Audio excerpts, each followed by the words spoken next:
아침을 시작하는 슬기로운 방법. 오늘 내게 이로운 뉴스. 류영희의 출발 새아침.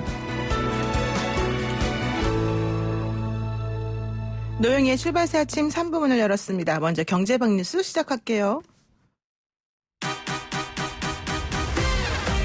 알면 대박, 모르면 쪽박. 경제 방뉴스.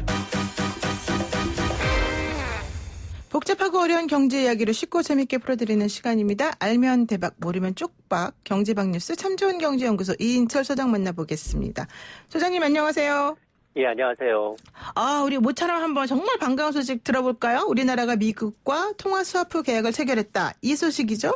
그렇습니다. 드디어 미국과 마이너스 통장을 개설을 했습니다. 네. 2008년에 300억 달러였는데 이번에 600억 달러, 약 77조 원 상당의 통화 스와프를 체결한 건데요. 통화 스와프가 일단 뭔가요?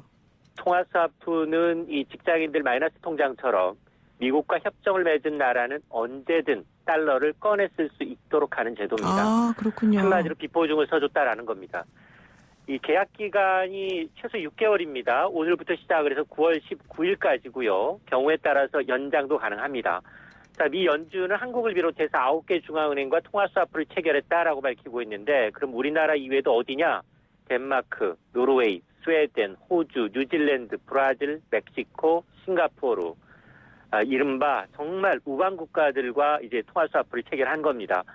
우리나라가 이제 미국과 통화 스와프를 체결한 건 이번이 두 번째고요. 앞서 연준은 이 글로벌 금융위기가 고조가 됐던 2008년 10월이었습니다. 당시에 300억 달러의 통화 스와프를 체결한 바가 있습니다.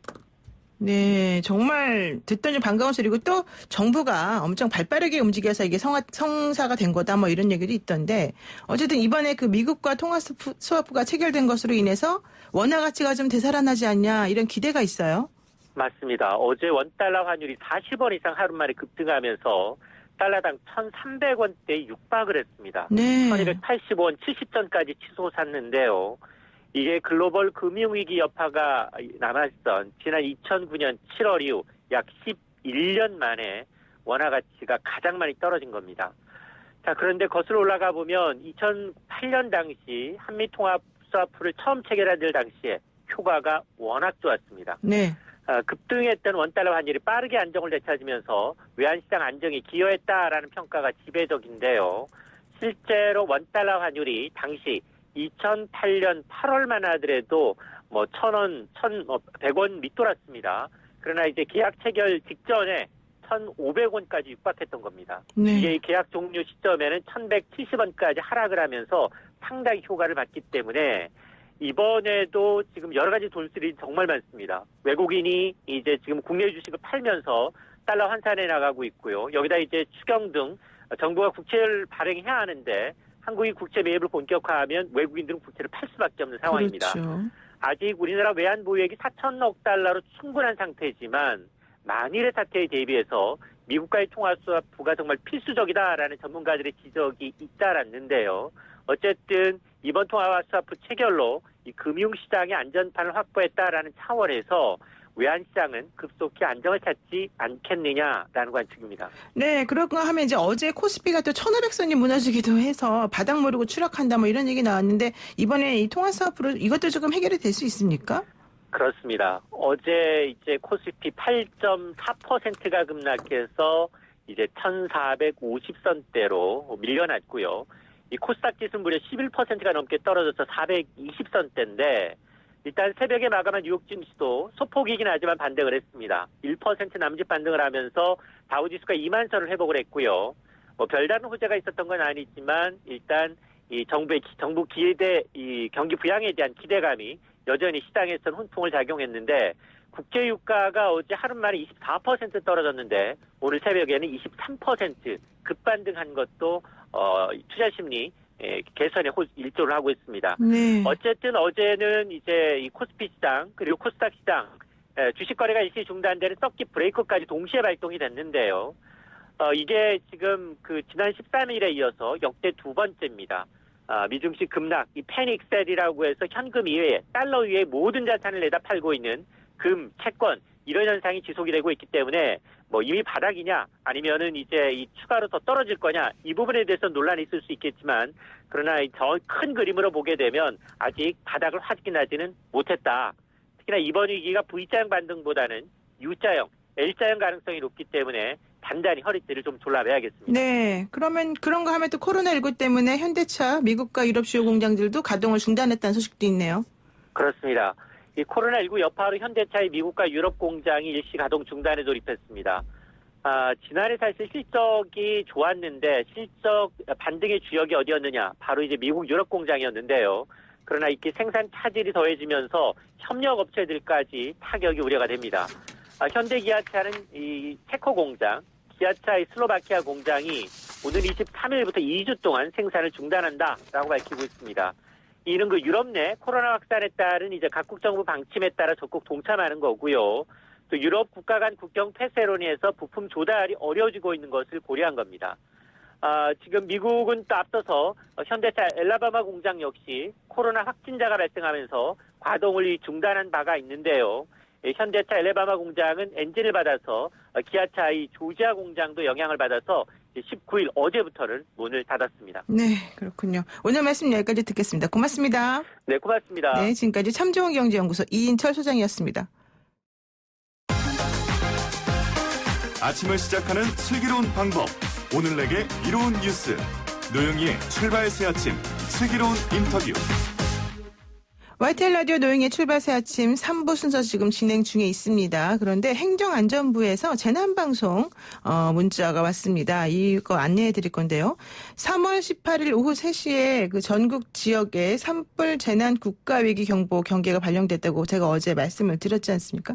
근데 산불이 발생하지 않도록 소각 금지 및 화기물 소지 그리고 입산 금지 등 불씨 관리에 각별한 관심과 주의를 기울여달라는 당부를 또 하고 있습니다. 산불을 발견했을 경우에요. 산림청이나 소방서, 경찰서, 시도, 시군구, 산림부서, 산림항공본부, 지방산림청, 국유림관리소 등 산림관서로 신속하게 신고해 주시기 바라고요. 잘 모르겠으면 112를 누르시면 될 것 같습니다. 이상 산림청에서 알려드렸습니다. 이어서 다음 인터뷰 이어갈게요. 네. 그리고요, 지금 이제 가장 요즘에 이제 이슈가 되고 있는 미래한국당의 공천 결과를 놓고, 오늘 말씀을 꼭 나눠봐야 될 분이 있습니다. 미래통합과 갈등이 지금 불거져 가운데, 일부 비례 후보 순번을 조정하는 방식으로 갈등 봉합에 들어갔지만, 결국 어제 부결이 됨으로 인해서 좀 힘들어하고 있는 당이죠. 미래한국당. 결국 한성규 미래한국당 대표가 사퇴하기 이르렀고요. 원점으로 미래한국당의 공천은 지금 돌아간 것 같습니다. 그 중심에 계신 분, 공병호 미래한국당 공천관리위원장하고 연결했습니다. 위원장님 안녕하세요. 안녕하세요. 반갑습니다. 네, 정말 정신이 없는 그런 그제였던 것 같은데 본격적인 이야기에 앞서서 우선 오랜만에 저희 출발 새 아침에 나오셨거든요. 2008년도에 강성옥이 출발 새 아침에 한번 나오셨었잖아요. 그 당시 진행하셨고. 네, 오랜만에 소감 한번 해주시죠. 어쨌든 오늘 들으시는 분들 다 이렇게 건강하시고 요즘에 또 유행병 때문에 굉장히 어려운 분들에 좀 심심한 그런 위로를 좀 드리고 싶습니다. 네, 그렇군요. YTN 라디오 출발 새 아침과 정말 깊고 진정한 인연이 있으신 분이라는 거 다시 한번 말씀드리고요. 앞으로 좀 자주 뵀으면 좋겠습니다. 자, 그럼 본론으로 들어갈게요. 지난 월요일 밤에 미래한국당의 공천 결과가 공개가 됐습니다. 그런데 엄청나게 뜨거운 논란이 있었죠. 통합당에서 영입된 인사 대부분이 20위권 이후로 당선권에서 배제가 되면서 한성교의 난이다, 구태타다, 뒤통수다 이런 부분까지 나왔습니다. 당시에 왜 이런 얘기가 나왔나요? 저희들이 이제 처음에 상당히 한성교 당대표가 이렇게 독자성을 포방하고 공천관리위원회가 출발했습니다. 네. 그래서 이제 출발할 때 우리가 이제 합의를 공천관리위원들이 본 거는 공천에 이제 그동안은 대개 개파 중심, 친소 위주, 명망가 위주로 공천했어요. 그런데 지금 한국이 앞으로 한 4년 정도 대단히 위중한 상태, 그러니까 전시 상황으로 가정을 하고 새로운 환경에서 대한민국을 지키고 자유 보수주의를 수호하는 그런 쪽에 중심으로 한번 인선을 해보자. 그렇게 이제 우리가 합의를 했거든요. 네. 네, 그렇게 해서 이제 합의를 한 결과가 나와서 첫날은 반응이 괜찮았습니다. 여론도 좀 모으지고 좀 신선하고 새롭다 이렇게 받아들였는데 그게 이제 최종안이 아니고 일종의 잠정안이었거든요. 네. 근데 그 잠정안이 이제 언론에 흘러나가면서 이제 미통당에서 기본적으로 자신들의 영입 인재들이 많이 포함이 안 됐으니까 이제 반발하면서 이제 어려움이 발생하게 됐어요. 네. 그래서 이제 뭐 제가 이렇게 그런 부분들도 수용할 의향이 충분히 있으니까 그 다음에 이제 최고위가 열려가지고 4명 정도가 조정 작업이 이루어지게 되면은 그러면 무난하게 해결될 수 있다 이렇게 이제 공관위에 통보가 된 거죠. 네. 저도 최고위원회에 참가해서 이런저런 이야기를 나누고 또 많이 양보를 하겠다 이렇게 해서 내려와서 이제 한 7시간 정도 작업을 해가지고 이제 어제 올렸던 내용이 또 선거인단에서 부결이 된 거죠. 네. 그러니까 저도 약간 어제는 좀 뜻밖이었습니다. 왜 그런가 하니까 그런 여러 가지 그런 그 소통을 통해 가지고 얻은 결과가 4분 정도, 그러니까 그 4분 가운데 3분은 영입 인재입니다.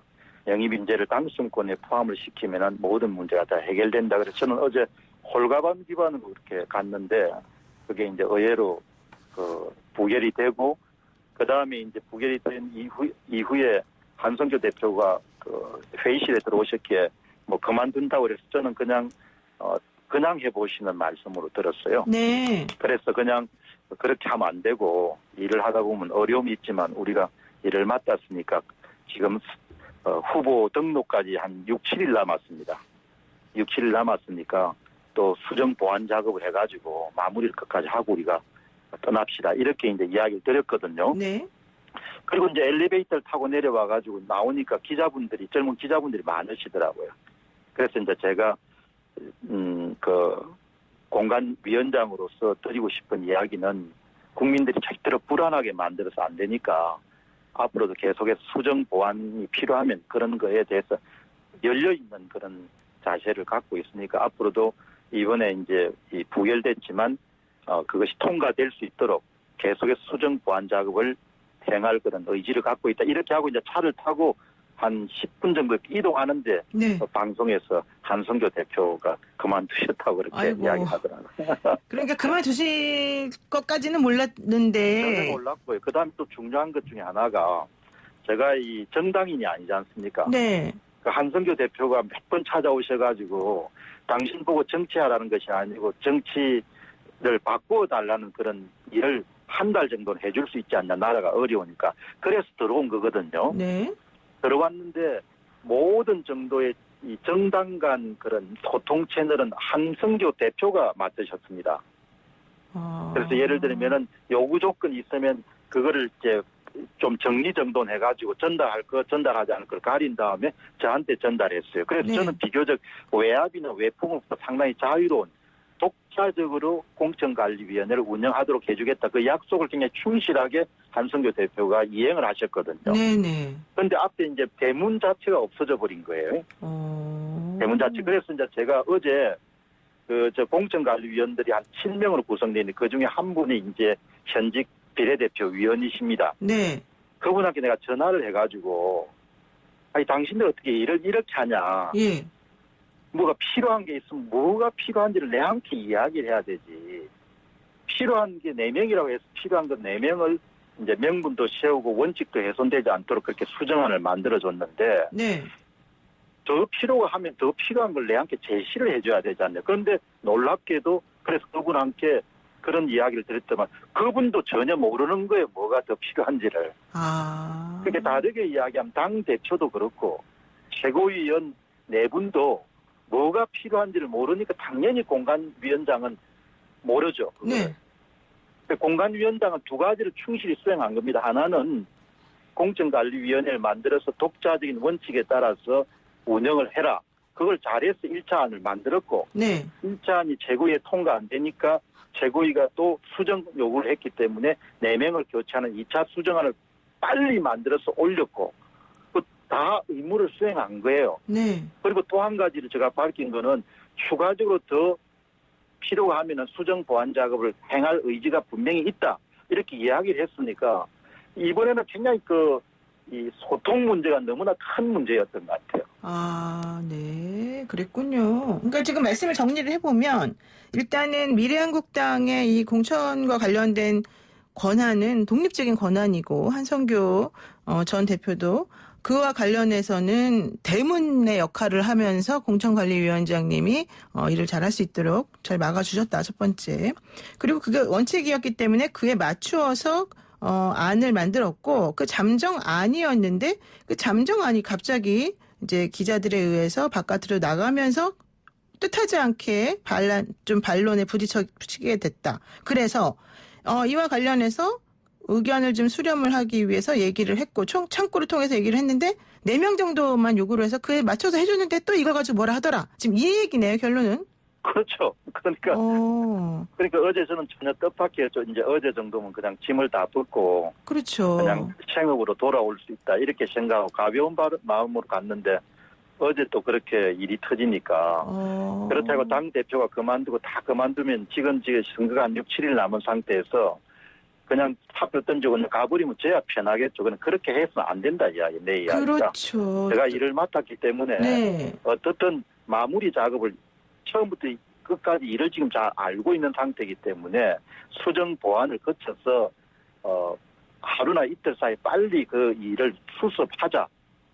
그렇게 네. 이야기를 제가 또 딴 사람한테 하고 저도 마음을 그렇게 먹고 있죠. 근데 원래대로 하자면 미래한국당하고 미래통합당은 서로 다른 독립된 정당이기 때문에 미래통합당에서 이런 식으로 간섭이라면 간섭 얘기하는 건 옳지 않다라고 하는 게 기본이긴 합니다. 그럼에도 불구하고 미래통합당과 한국당의 그런 관계가 있기 때문에 여기에 대해서 조금 우리들이 촉각을 곤두세울 수밖에 없는데 결론적으로는 남의 정당이기 때문에 네. 남의 정당이기 때문에 기본적으로 의견이 그렇죠. 요구 조건이 있으면은 명분이 서고 그 다음에 합법적이고 원칙을 훼손하지 않으면 그걸 수용해야 되죠. 수용할 의향이 있고 네네. 예, 그 부분에 대해서 제가 맡겨 있다는 것은 아닙니다. 그런데 이제 대외적으로 너무 날순 발언을 하거나 이런 거는 주의를 해야 되죠. 왜 그런 거 그렇죠. 하니까 지금 미래한국당이나 미래통합당이 다 야당이지 않습니까? 네. 야당이기 때문에 선거법 위반이나 이런 부분을 굉장히 주의를 지나치다고 할 정도로 주의를 해야 되거든요. 네. 그러니까 제가 오늘 이렇게 방송 드리면서도 미래통합당이 뭐 이런 이야기를 안 하지 않습니까? 그렇죠. 그게 다 선거법 위반에 걸릴 수 있는 소지가 있기 때문에 네네. 그래서 어쨌든 좀 이 채널이 좀 이 소통이 원활해가지고 그렇게 해서 합의된 의견이 있으면은 공천관리위원회 협조를 요구하면은 한 번도 협조를 안 해준 적이 없단 말이에요. 네. 모든 문제를 해결하는 데 있어서. 네네네. 그런데 그러니까 예. 참 답답하시다. 예. 그런데 제가 좀 궁금한 게 하나가 이 지점이 있어요. 황교안 미래통합당 대표가 이번에 이 상황과 관련해서 미래한국당 공천을 보고 정치는 약속이다. 이런 말을 했어요. 왜 약속을 안 지키냐 이런 뜻으로 들리는데 그렇다면 사전에 미래한국당과 미래통합당이 약속을 했다는 얘기로 들리거든요. 그럼 무슨 약속을 했을까요? 제가 이제 그거는 받은 적이 있습니다. 그거 할 때 미래통합당의 영입 인재분들, 네. 영입 인재분들에 대한 리스트는 받았지만 거기에 대해서 특별하게 되게 이제 직능 대표나 이런 분들이 꼭 그 득표 차원을 꼭 들어가야 될 분들, 네. 이제 그런 분들하고 그다음 특히 이번에 좀 뼈아프게 놓친 부분은 저는 첫 번째에 독립관장 하셨던 윤 관장님, 전 관장님, 네. 그 부분을 상위 번호로 올렸어요. 네. 상위 번호 올렸는데 윤봉길 여사 손녀분. 네. 예, 마지막 날 7시간 그렇게 토론하는 과정에서 그분이 밀려가지고 당정권 바로 밖으로 나갔거든요. 그렇군요. 그건 그 당시 이제 젊은 공관위원들이 이번에 미래한국당의 공천의 굉장히 큰 지향점이 미래지향성과 참신성과 전투성 이런 부분이 들어가거든요. 네네네. 그러니까 그렇게 미래지향이라는 점에서 이렇게 반대되는데 어떻게 이렇게 상위 번호를 줄 수 있느냐 그런 이제 의견이 있어가지고 그걸 제가 잘 이렇게 끝까지 방어를 해야 되는데 그게 계속 밀렸습니다. 그래서 이제 방송 들으시는 분들은 아니 공관위원장이 그렇게 힘이 없냐 이렇게도 할 수 있지만 맞아요. 요즘에는 그게 참 그렇습니다. 공관위원장이 다양한 그런 계층들이 모이면은 거의 N분의 1이에요. 위원장임에도 불구하고. 예. 그러니까 이번에는 아주 민주적이었습니다. 그러니까 마지막 합의안을 도출할 때도 7시간 정도 경론이 벌어져가지고 네. 원안과 상당히 달라진 형태가 도출이 됐거든요. 네. 그러니까 좀 저처럼 이렇게 나이가 좀 든 세대가 그냥 위에서 쿡 찍으면은 그냥 내리면은 되는 게 아니고 네. 이렇게 설득도 하고 호소도 하고 업소도 해야 안이 통과되는 거예요. 그렇군요. 지금 사실 이제 애로가 네. 실수를 한 겁니다. 그런데 이 차 수정안에는 이제 그분이 아주 상위 한 3번 정도로 올랐으니까 네네네. 올랐으니까 이제 그거를 이렇게 사람이 일을 하다 보면 실수할 수가 있지 않습니까? 그렇죠. 그래서 그 실수를 빨리 수정을 해서 이제 요구를 이제 수용한 거죠. 그런데도 안 받아들여진 건데 이거 하나만 여쭤볼게요. 사실 이번에 이런 문제가 불거지게 된 근본적인 원인은 더불어시민당이라고 하는 그 민주당의 비례연합정당이 나오면서 우리가 그 전에 미래한국당이 돌렸던 시뮬레이션에 근거한 비례 의석수 확보가 좀 어려워졌다라고 하는 것 때문이 아니냐. 이게 제 생각인데 어떻습니까? 맞습니까? 그 주요 요인은 아니고 주요 요인은 두 번째 아닙니까? 요인은 될 것 같습니다. 그러니까 그 당이 등장하면서 한 5석 정도가 축소가 됐으니까. 그렇죠. 그러니까 예상하기에. 그러면은 이제 충분하게 당선권에 들 수 있는 분들이 좀 빠져가지고 네. 그런 부분도 있지만 또 한 가지 이유가 네. 가장 큰 이유라고 보는데 참 이렇게 어렵다는 생각, 기존의 통념을 뒤엎기가 보통 분들은 그 지금 상황을 그냥 평화시로 보시는 것 같아요. 네.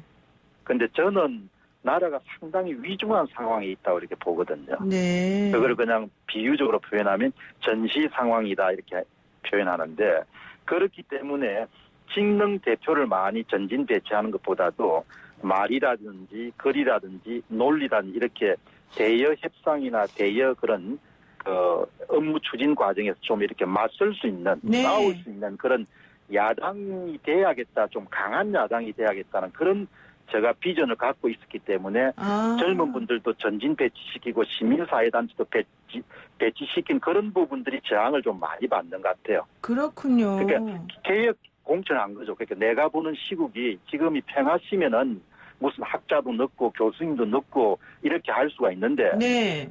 늘 지금 나오는 것이 의석수와 관계없이 계속 밀리니까. 그런데 앞으로 밀리는 일들이 더 많이 발생할 거라고 보는 겁니다. 그렇군요. 그래서 좀 젊고 씩씩하고 논리나 이런 게 강한 사람들이 전면에 나서가지고 지역구 분들은 좀 말을 조심할 수밖에 없지 않습니까? 네. 행동도. 그러니까 좀 더 비례대표는 그냥 4년이나 마감 시간이 있으니까 좀 더 잘 싸우는 사람을 전진 배치시켜야겠다는 그런 부분에서 이 일부 분들이 너무나 그걸 개혁적으로 받아들이셔가지고 왜 이 사람이 포함됐냐 이런 이야기가 나오는 거죠. 그러니까 지금 공관위원장님 말씀은 우리 미래한국당에서 필요한 비례 의원이든 뭐 어떤 의원이든 미래지향적이고 전투적인 사람이 좀 있어야 된다는 생각 때문에 예를 들면은 1번에 전 동아일보 논설위원장 조수진 그렇죠. 씨 같은 분을 전진 배치한 거고 그것이 당연히 앞으로도 필요할 거라고 큰 그림을 그려서 만든 건데 그걸 이해를 못 해주고 있다. 지금 이 얘기네요. 예, 그러니까 저는 그게 너무나 그게 절실하게 느끼고 있거든요. 네. 왜 원내에서 못 싸우냐 이야기예요. 전시 상황이다. 이게 네, 얌전한 원내에서 사람보다는 이런 사람이 필요하다.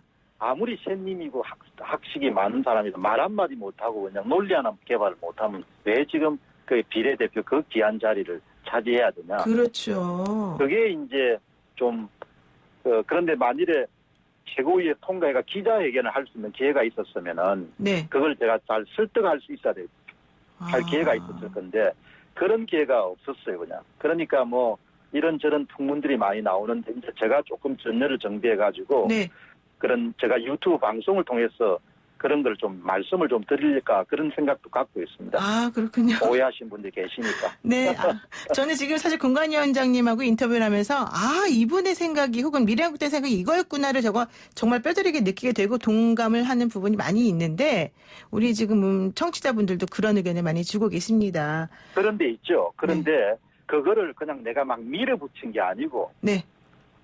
3월 5일날 시작할 때 문건을 딱 작성했습니다. 심사 기준안 이렇게 해가지고. 처음부터 예. 예, 그래서 그걸 합의를 보고 그다음 이번에 다 채점을 매겼거든요. 사람들마다. 서류 심사 채점, 그다음 면접 심사 채점 해가지고 100점 해가지고 그다음 컷오프를 아주 과감하게 실시했거든. 80점 밑으로 떨어진 사람들은 아주 예외적인 경우 아니면은 40위 안에 못 들어오도록. 그냥 완전히 처음입니다. 이게 옛날에는 그냥 종이 한 장에다 다 이름 적고 네. 공모 다 형식적이었습니다. 400명, 500명 오더라도 그게 뽑는 사람 거의 없었습니다. 그랬군요. 이번에는 공모 과정에서 다 점수제를 해가지고 그래야 객관성하고 그러니까 비례대표 공천을 한번 제대로 해본 시도인데 네. 이렇게 좀 비판도 있고 하니까 속이 좀 상하죠.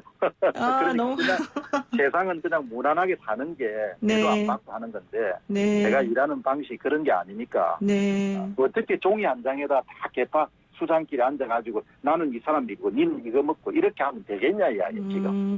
그래 그걸 안 한 거죠. 네. 제1야당의 앞길과 미래한국당, 미래통합당과 같이 이제 보수이지만 합리성을 지향하는 분들의 큰 그림을 염두에 두고 만드신 개혁안인데 이렇게 돼서 속상하다. 이렇게 정리하겠습니다. 그리고 지금은 이제 실망하지 않고 지금도 어떻든 간에 분열된 모습을 보이지 않고 요 며칠 사이에 봉합을 확실히 하기 위해 가지고 새 집행부가 오면은 요구 조건을 다 이렇게 들어보고 예. 가장 빠른 시간에 이 조정안을 만들어서 국민들이 불안하지 않도록 그렇게 만들겠습니다. 예. 조금만 더 참아주시면 좋겠습니다. 아이고, 예, 알겠습니다. 고맙습니다. 오늘 말씀 이렇게 듣겠습니다. 감사합니다. 감사합니다. 네, 지금까지 공병호 미래한국당 공천관리위원장이었습니다. 친절한 시사, 시원한 통찰, 노영희의 출발 새 아침, 슬기로운 인터뷰.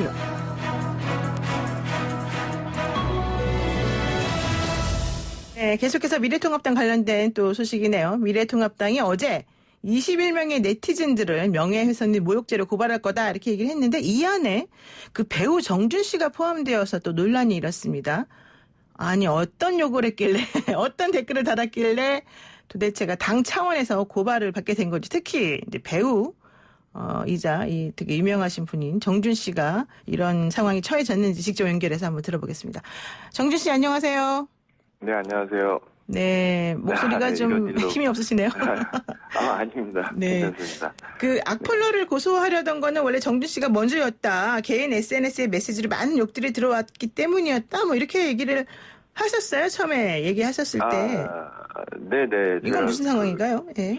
그 개인의 표현의 자유가 있잖아요. 네네. 네, 제가 누굴 좋아하고 그리고 대한민국 국민으로서 대한민국 그 대통령을 좋아한다고 표현을 했는데 네. 이제 그걸로 악성 댓글이 달리기 시작했어요. 내가 문재인 대통령을 지지한다 이렇게 했더니 뭐 지지한다도 아니고 그냥 네. 좋아한다. 좋아한다? 당연한, 네, 당연한 거잖아요. 네네네. 어떻게 보면 제 입장에서. 그렇죠. 예.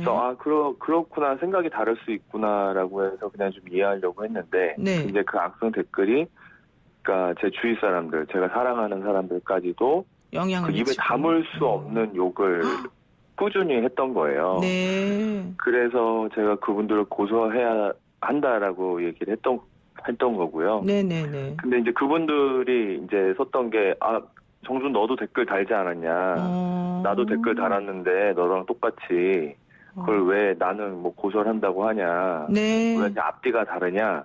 이렇게 얘기를 하더라고요. 그래서 저 개인적으로는 그 댓글을 단 거니까 정치적인 거죠. 정치적. 그러니까 네. 정준이라는 사람으로 한 게 아니라 네. 그냥 아이디를 통해서 국민으로서 의견을 제가 쓴 거기 때문에 그 악성 댓글 단 분에 대해서 별로 생각을 하지 않았어요. 뭐 네. 너 똑같다라는 표현이 제가 생각했을 땐 다르기 때문에. 근데 제가 좀 깜짝 놀랐던 거는 네. 그 통합당이죠. 네, 미래통합당. 당에서 저를 고소를 한 거예요. 그러니까 좀 정리를 한번 해볼게요. 일단 그 네. 처음에 정준 씨가 그냥 난 대통령 좋아한다 이렇게 그냥 개인적인 그런 의견을 단순히 밝힌 것 뿐인데 여기에 네. 대해서 막 욕하는 사람들이 막 늘어나더니 이제 그 정준 씨뿐만이 아니라 정준 씨의 그런 지인이나 뭐 가족이나 이런 주변 사람들에게까지 이 욕이 되는 욕설이 시작됐다. 인스타그램을 이용해서. 네네. 그러더니 정준 씨가 그래서 이런 식으로 하지 마세요. 이렇게 되면 내가 또 여러 가지 법적 조치 취할 수 있습니다라고 하니까 이분들이 찾아와가지고는 몰려 들어가지고 여기저기 다니면서 정준도 악플 썼는데 너는 이런 식으로 하느냐 앞과 뒤가 네. 다르다 이렇게 얘기를 했다는 거예요. 그렇죠? 그러고 네, 나니까 그게- 또 다시 미래통합당에서 정준 씨에 대해서 고소하겠다는 얘기가 나왔다는 거죠. 네, 근데 중요한 게 저는 이렇게 생각을 해요. 제가 고소를 한 거는 제 네. 개인적인 어떤 생각을 침해를 받았기 때문에 그리고 네. 너무나 입에 담을 수 없는 욕을 했기 때문에 법적으로 제가 고소를 하는 건 당연하다고 생각을 해요. 네네. 근데 제가 이해가 안 가는 건 개인이 이렇게 고통을 받을 때 그 개인을 도와줘야 되는 게 정치인들 아닌가요? 네. 법적으로 법도 만들고 하니까. 네. 그럼 저를 당연히 도와줘야 되는 정치인들이 그 일베에서 쓴 그 글을 똑같이 인용을 하셔가지고 네. 저를 고소를 한다는 게 제가 그 연예인이고 이런 걸 떠나서 국민으로서 이게 뭐지라는 생각이 정말 많이 들었어요. 내가 지금 여기가 어디지, 대한민국이 맞나? 이런 생각이 들 정도로. 네네. 그리고 정치는 그 청문회도 하잖아요. 국회의원 뽑고 막 뭐 이렇게 뽑을 때. 네. 그럼 청문회 할 때 거기 라이브로 국민들이 댓글 막 달잖아요. 네. 더 심한 댓글도 달거든요. 그 이유는 국민이 그럴 수 있는 거라고 저는 생각을 하거든요. 네. 네, 저희가 국회의원도 뽑을 수 있고, 그리고 대한민국 헌법에 보면 주권이 국민에게 있잖아요. 네. 모든 권력은 국민으로부터 나온다라는 이 말도 있는 것처럼 이게 국민이 들어야 될 얘기가 아니라 정치하시는 분들이 알고 계셔야 되는 거거든요. 그러면 국민이 고통받고 있고 제가 연예인이든 이런 걸 떠나서 네. 받고 있으면 저한테 힘을 실어줘야 되고 그 악플러들을 어떻게 보면은 어떻게 처리할 수 있게 네, 법을 네. 만들어 주셔야 되는 건데 반대로 된 거죠. 그렇군요. 그러니까 지금 네. 일단 정준 씨가 기본적으로 그 본인이나 본인 지인에 대해서 악플을 단 사람들에 대해서 사실은 많이 섭섭하고 속상했던 거는 맞다. 네. 그래서 내가 그분들에 대한 고소를 진행을 하게 되는 것이다. 그런데 그렇다라고 해서 네.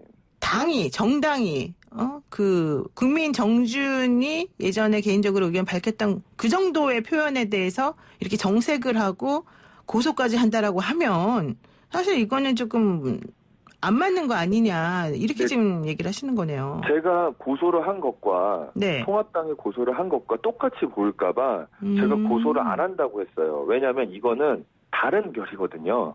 근데 그냥 프레임으로 고소하다 보니까 똑같이 보일 것 같아서 네네. 저는 고소를 안 한다고 했어요. 그리고 네. 객관적으로 한번 바라봐 주시길 해서 바라봐 주는 마음에서 네. 당에서 어떤 개인을 고소한다라는 거는 제가 어떤 말도 안 되는 일을 만들어내거나 네. 계속 어떤 그 있지도 않은 걸 가지고 국민이지만 막 욕을 하거나 이러면은 당연히 어떤 벌을 받아야 되지만 네네. 제가 댓글을 단 거는 그분들이 한 일에 대해서 이거는 국민으로서 별로 좋아 보이지 않는다. 왜 그런 바보 같은 짓을 하냐. 네. 이런 표현을 한 거거든요. 그러니까 우선 댓글이 악플이 뭐였어요? 우선 우리 고소당한 내용이 악플이. 취지가. 황교안 대표님이 네. 이제 머리 자르고 계실 때. 네, 삭발하실 때. 네, 삭발하실 때. 그때 되게 경제적으로도 뭐 제가 그냥 봤을 때 잘 모르지만 정치를. 네네. 경제적으로도 힘들고 계시는데 거기 국회에는 안 들어가시고 삭발하고 계셔서 그게 이제 답답해 보였던 거죠. 네. 그래서 제가 정준이라고 한 게 아니라 제가 누군지 모르는 아이디로 그냥 국민으로서 댓글을 그냥 단 거예요. 그렇죠. 그거를 뭐 제 네. 인스타에 정준이라고 있는 인스타나 이런 데 올린 게 아니란 말이에요. 네. 그러니까 일단은 우리 그 정준 씨 같은 경우에는 우선 그 고소한 그런 악플러들에 대해서는 이제 사과한다. 그리고 뭐 이런 얘기도 하셨고 공개적으로 제가 쓴 댓글에 기분이 나쁘셨다면 공개적으로 사과를 드립니다. 그래서 제가 쓴 댓글과 사진 같이 올리지만 이것은 배우로서 한 게 아니라 국민으로서 한 건데 이렇게 네네. 왜곡된 것이 마음이 아프다는데 이렇게 얘기를 하셨고요. 그래서 네, 말씀하세요.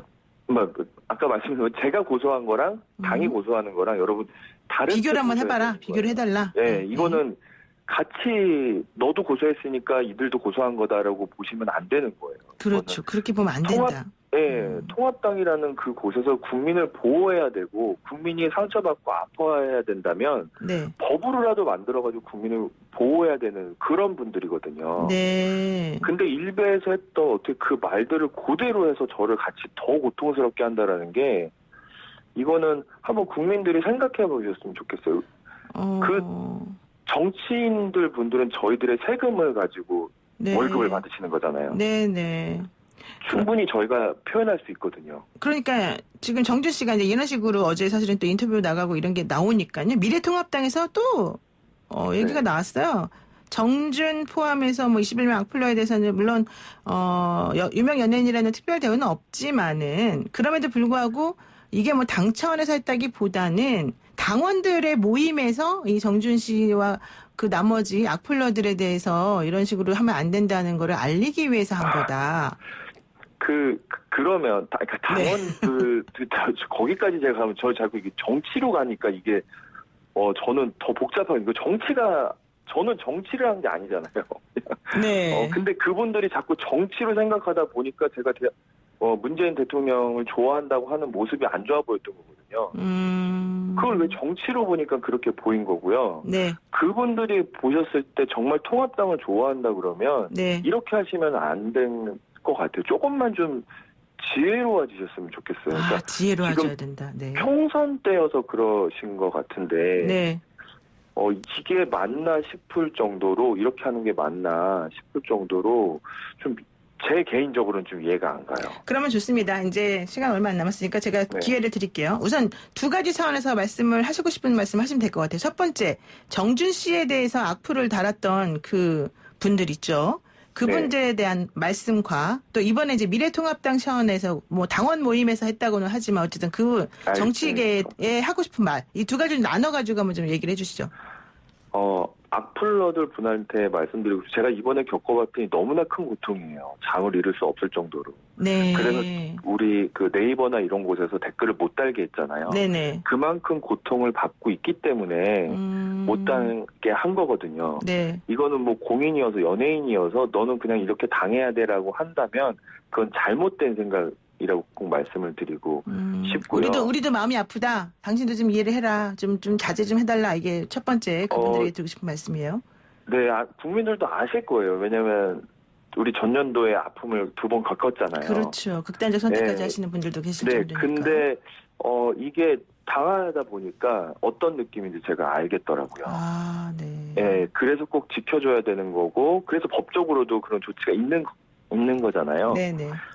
그리고 국민을 또 통합당이나 그쪽에 말씀드리고 국민을 정치적인 쪽으로 끌고 가서 고통을 준다는 거는 정말 잘못된 일이라고 생각을 합니다. 네.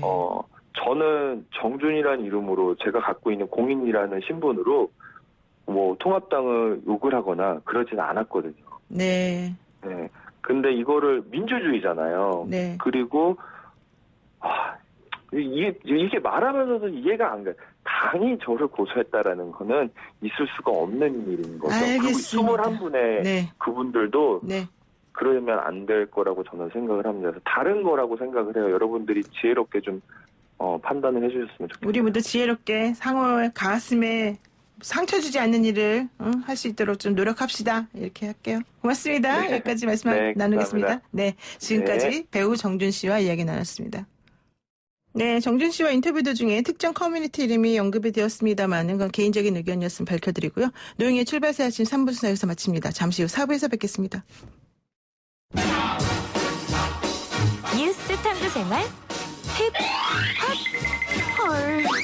김대우의 연애 동그랑땡. 네, 김디호 연예 전문 기자와 함께하는 연예계 소식 한 주를 마무리해줄 오늘의 소식은 무엇인지 얼른 만나보겠습니다. 김디호 기자 나와 계십니다. 안녕하세요. 네, 안녕하세요. 우선 좀 전에 그 탤런트 정준 씨 인터뷰 들으셨지 않습니까? 네. 자, 연예 전문 기자로서 어떤 생각 하셨습니까? 사실 이제 연예인들 같은 경우엔 이 댓글과 관련돼서 어느 정도 내성이 있긴 마련이거든요. 네. 이제 정준 씨 같은 경우엔 좀 여린 성격의 소유자이지 않나 하는 생각이 들어요. 네. 그런데 이제 제일 그 일반인이건 아니면 유명인이건 제일 답답하는 순간이 내 생각을 강요받거나 내 생각에 대해서 비판받을 때이거든요. 네. 그러니까 뭐 정준 씨는 이 친여적인 발언을 했다고 하고 그다음에 다른 쪽에서 그런 얘기를 하더라도 그거는 그들의 이제 생각이기 때문에 이런 서로의 생각을 존중해주는 문화가 있어야만 되는 것인데 이것들에 대해서 어떤 뭐 법률적인 강제 부분 그다음에 또 왜 너는 그런 생각을 하느냐 이것은 어느 진영이건 뭐 어느 쪽을 하건 그건 아니지 않나 하는 생각이 들어요. 그래서 또 이것을 굳이 이제 뭐 그 핑계는 되긴 했습니다만 그래도 이제 그 공식적인 당 차원에서의 논의가 일부는 되어진 것 같거든요. 정준 씨에 대해서. 그다음에 또 네티즌들에 대한 고소 부분은.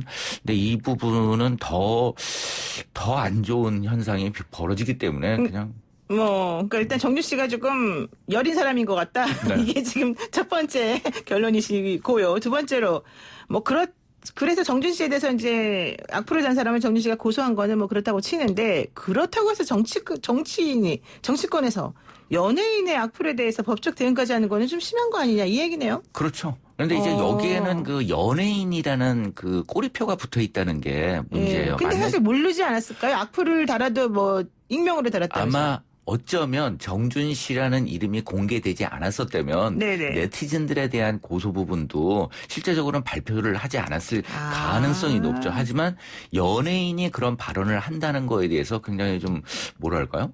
이거 좀 지금 빨리 정리해야 좀 돼. 비하, 이렇게? 뭐 이런 게 있지 않았나 하는 생각이 듭니다. 그렇군요. 그래서 진짜 연예인들도 자신의 정치적 입장이나 아니면 댓글 충분히 쓸 수 있는 거 아니에요? 근데 그렇게 소신발언했거나 뭐 댓글 썼다가 언론으로부터 집중 포화를 받기도 하고 악플 당해서 힘들어하기도 하신 분들도 많지 않습니까? 그러니까 제가 앞서도 말씀드렸지만 내 생각을 에 대해서 비판은 다른 사람의 생각에 대해서 비판은 조금 우리가 자제하고 표현도 역시 좀 많이 순화해야 되지 않을까 하는 생각이 들어요. 그렇습니다. 존중의 이 댓글 문화가 있어야 되지 않을까 싶습니다. 네, 정말 댓글로 여러 가지 심한 말 듣게 되면 그거 듣고 그냥 맘 편히 잠자는 사람 없을 거다.